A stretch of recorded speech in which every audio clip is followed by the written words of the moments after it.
I do want to move on to some of the concepts in After Effects that I've found to be really helpful. So After Effects is a little bit more involved, and that's obviously a good thing in a lot of ways. So we're going to create a new composition.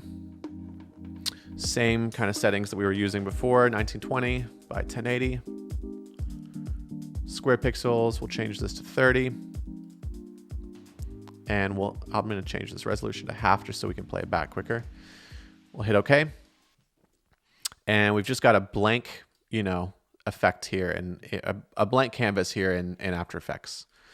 So the thing about After Effects that I love is that it allows you to kind of combine any knowledge that you have of Photoshop or Illustrator, and kind of bring it into a video world in a lot more of a seamless way. So you'll see up here in our top panel, we have a lot of different tools here, but the one that I lean towards using a lot is the shape tool. If I hold this, you can see that I've got an ellipse tool, star tool, polygon. So one of the coolest things is that if I were to take this ellipse tool and come down to my comp, make a new shape layer, and double click this ellipse, it just automatically generates that shape for me. In this case, I don't really want like an egg type shape. So I'm going to undo that. And what I can do is I can take this tool, and if I hold Shift and drag my mouse, I can make a perfectly round circle. No guessing whatsoever. I'm going to center this by doing 2 steps. I'm going to go to up here. I'm going to go to center anchor point. And then I'm going to go to align in this panel over here on the right, and just click align to the center, align vertically, horizontally, right? So I've got this dead center circle here. I can take this, and you'll notice that up here, if I've got my shape layer selected, I can look up here in this part of the panel. I've got a fill and a stroke. Currently, I've got the fill, it's just filling the area that I wanted with pure white. I could change that to red, I could change that to whatever color I want, do a lot of stuff really simply. But what I really like using this for is turning this off. You can go to this little panel right here and hit that button. And instead applying a stroke, solid stroke. Let's make that stroke 20 pixels. Actually, let's go like 15. Not too thin, not too thick. So the really interesting thing about After Effects is that where Premiere lives more in a 2D space, and it's, to me, a great, it's kind of the ultimate tool for assembly and 2D sort of spacing, quickly, blending, effects and footage, and just being a better sort of playback machine, in my opinion. The thing that After Effects gives us is the ability to play in a 3D space. So right here, next to this shape layer, if I turn this button on right here, that toggles 3D mode, right? So now I'm going to show you how this kind of changes things. So with it off, you just have 2 parameters for the position. You have X and Y. And when I toggle this and turn it on, we now have Z, right? So what that allows us to do is to move something back and forward, not just left and right, but back and forward in terms of the distance from us, so to speak. So we can take the same sort of concept that we were just applying in Premiere of kind of using basic math and duplicating layers, and we can take this, I'm going to duplicate this, let's say 15 times. I'm going to select all of them. I'm going to hit P, which toggles our position. And I'm basically just going to go down the line. Once we click off of this, I'm just going to go down the line, and I'm going to change the distance. I'm going to go, let's say, 300 pixels distant, like further back from each other, right? So I'm going to go 300. You can see that it's kind of getting smaller. It feels like it's just getting smaller, but in actuality, it's actually changing in 3D space. I'm actually going to go a little further with that. So let's go 600, or no, let's go 500. Make this easy. 500, 1000. In a second, I'm going to show you a tool that does this pretty much automatically, which you're going to love me for.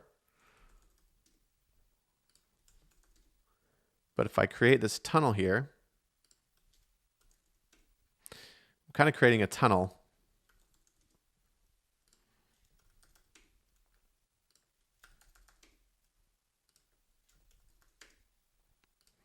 So, like I said, the beauty of After Effects is the fact that we are working in a 3D space.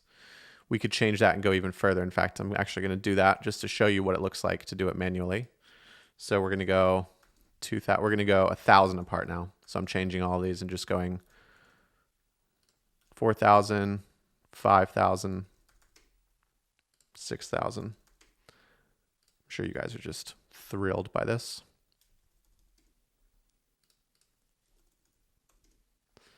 Almost there.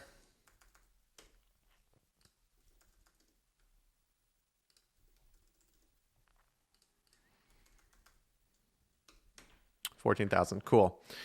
So what's really cool about this is that now we can actually take a camera. So After Effects gives us the opportunity to create sort of like a digital, like a virtual camera, basically. So I'm going to go to Layer. I have to have my comp selected. Layer, New, Camera. We'll hit OK. We can change these parameters like angle of view. For some of you who are more, based in cinematography, you're going to kind of sort of get what this does. I'm going to start with just more of like a 25 mil, something like that. You can see that adding that camera, because I changed the field of view there, it does kind of change the way that, these layers sort of compress. I'm going to go to that camera, change the settings again. Just go back to like a 40 or something, or maybe like a 35. Okay, so what happens now is if I can go to this panel right here. It says one view, change that to two views. And essentially what's happening now is on the right, we have our preview, right? This is what we've been kind of used to. This is what we're looking at from the front. This is our sort of like final render. And then what we have here on the left is this really interesting view so this pink triangle is our camera. And these layers here, you can see I could start turning these off, and you can see that those are turning off. So those are the actual circle layers that we've shifted back in time. You can see that they're perfectly spaced because we've used the same amount of, pixels in between each layer.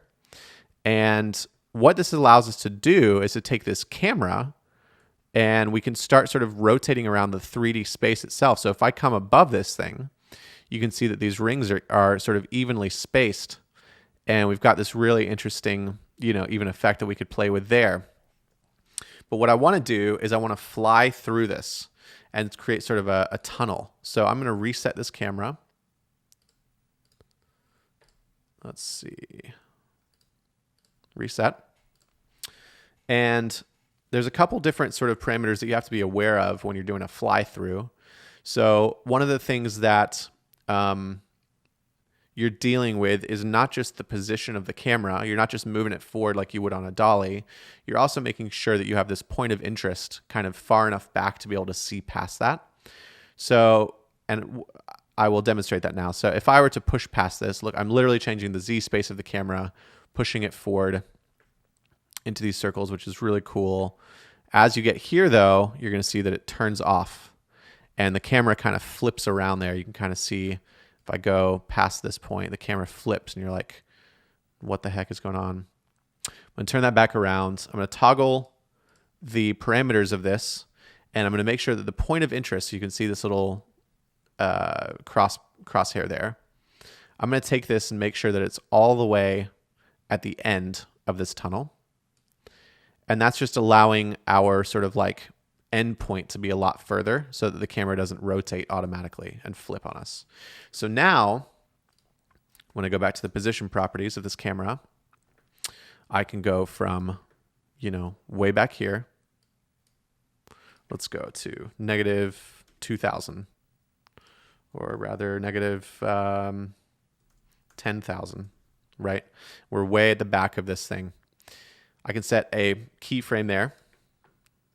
I can come, 4 seconds forward, and I can set a keyframe for 0. So that's moved it a little bit further. I want to take it even further, and I want to go all the way through this tunnel, essentially. So I'm just dragging until I sort of find the end of this thing. In this case, we're going to, 13,000. It looks like that's kind of the end.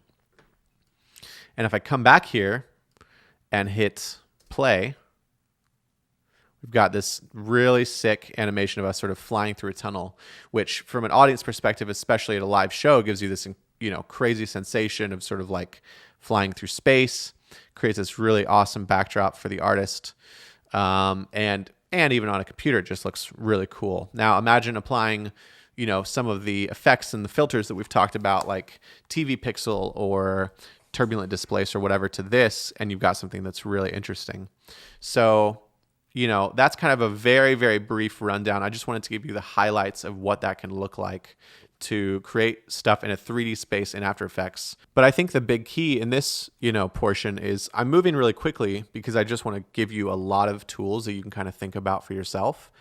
But, feel free to try recreating this for yourself and going through the steps and recreating these looks, but also go further than that and say, okay, well, what if I fly through, rectangles or a polygon, or what if I could make each of those, if I made rectangles and then they're rotating as we're flying through them or whatever. There's just so much that you can do. And, going back to what I was saying earlier, there are a couple tools that you can use to kind of really make this process a lot easier.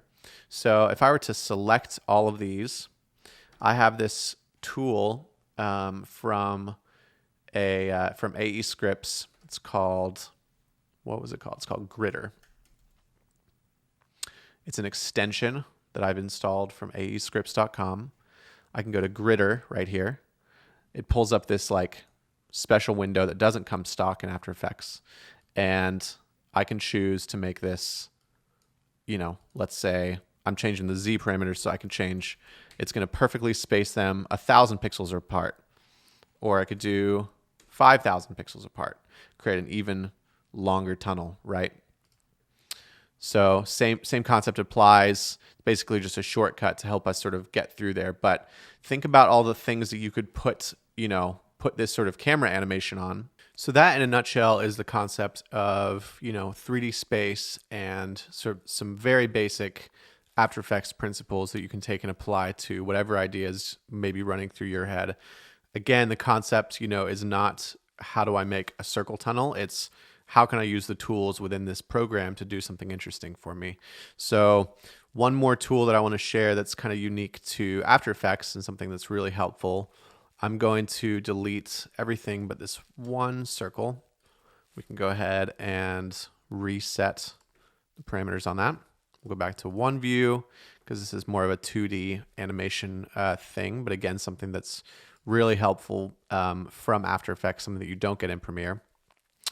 And what we're going to do here is if we toggle down, if we just toggle the shape layer and just hit this arrow, we have a bunch of different parameters down here. Honestly, a lot of this I'm still learning a lot about, so I'm not going to dive into something that I don't fully understand myself yet, but I'm getting there. But the thing that I love is going into this shape layer, contents, and then right here it says add, and there's this little arrow.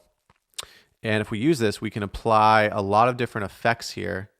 Things as simple as applying a fill, which would change, we could add a red interior or whatever we want. But the thing that I use a lot is this trim paths. And if you just, when you first click it, nothing's really going on. But if you toggle that down, we can see that there's a start, an end, and then there's trim multiple shapes simultaneously. So there's some more advanced features there, and this offset. Now nothing's happening, but if I were to take this end and go down, start pulling this down, you can see that I'm kind of like slowly etching away at this shape layer and deciding how much of it is actually going to be visible.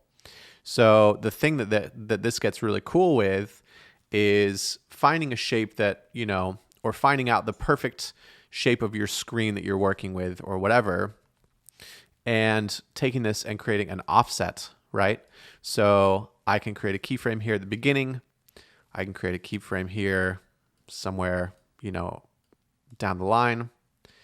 And immediately I've got this interesting animation that kind of, could be really, really cool. Like, again, we're dealing with, especially in a concert environment, we're dealing with stuff where something like that could feel absolutely insane, especially if it's on a bigger wall or if it's the only thing that's happening behind an artist or whatever.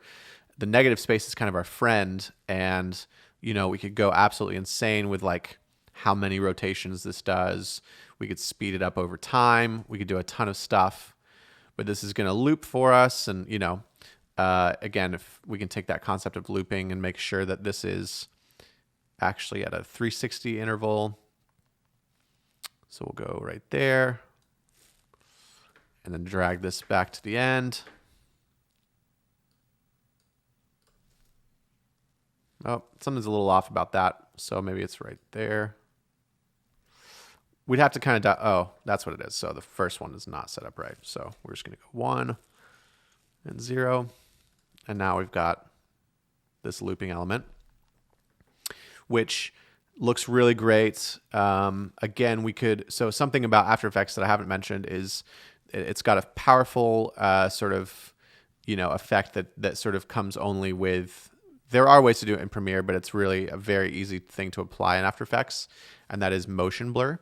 So motion blur, essentially, it's the concept that if you wave your hand in front of you really fast, you could even do that now, like literally just wave your hand in front of you. When you do that, you're not able to fully see your hand perfectly at every point that you're waving in front of you. Essentially there's blur attached to the motion and the speed by which your hand is moving. Like your brain automatically kind of blurs some of that out. Otherwise, it would just look like robotic and weird. So we can apply that same concept to motion here in After Effects. So right here, there is this little toggle, enable motion blur for all layers with the motion blur switch set. So I can turn this on. And now I can't just turn this on because this is like sort of a master command for the whole project. I have to also turn it on for this clip. And as you can see, as I toggle that, you can see that the edges kind of blur, like the ends kind of like change, it kind of changes there. The interesting thing is if I were to take this up to some ridiculous number, let's take the offset to 100, right? It's actually going to change the motion blur because After Effects very intuitively knows that there's more blur that has to be, applied to that motion for it to feel realistic. So I hit play, and now I'm not just getting the rotation, I'm also getting the slight sort of difference that happens by creating motion blur and moving something that quickly. So again, if I were just at 30 rotations, that would feel a little bit different, but it kind of just leaves this trail that feels really natural. And actually, I'm going to jump over to Premiere to show how that sort of concept does play. It's not going to play super well on this concept of these clips, but in case you ever need it, you can go to Transform, Distort, Transform. You can take the shutter angle down here at the bottom to 180. Now, the motion isn't quick enough for it to matter on this clip, but if you do have a quickly moving line or something that's moving quickly, you can actually apply a forced motion blur in Premiere by using that tip. But going back to After Effects, just wanted to show you that because, again, I could do this with, let's create another shape layer. This one's going to be a rectangle. And I'm literally just going to double click because we're dealing with, a 16 by 9. So imagine if your wall was 16 by 9. I'm going to delete this, or actually I'm just going to mute this circle for now. I'm going to apply the same concept of trim paths.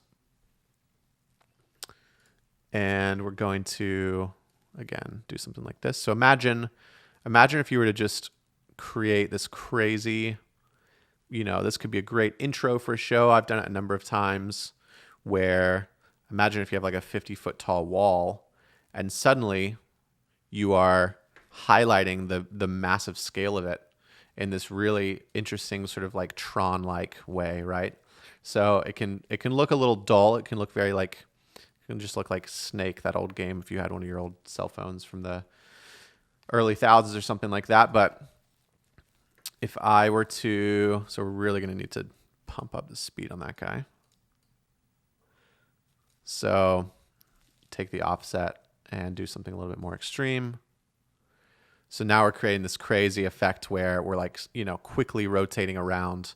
We could also set a keyframe on the end, right? So we go from, maybe let's go from like 4 all the way to 100, and it fills in the screen over time, right? So see how that is kind of, and it's kind of struggling here, but over time it's filling out that screen, which is a really cool effect. Like a great way, like I said, to intro a show or create this sort of like hypey moment. You could just take this layer for whatever shape your screen is and just have it as a layer that you can kind of use to really, create some more hypey moments.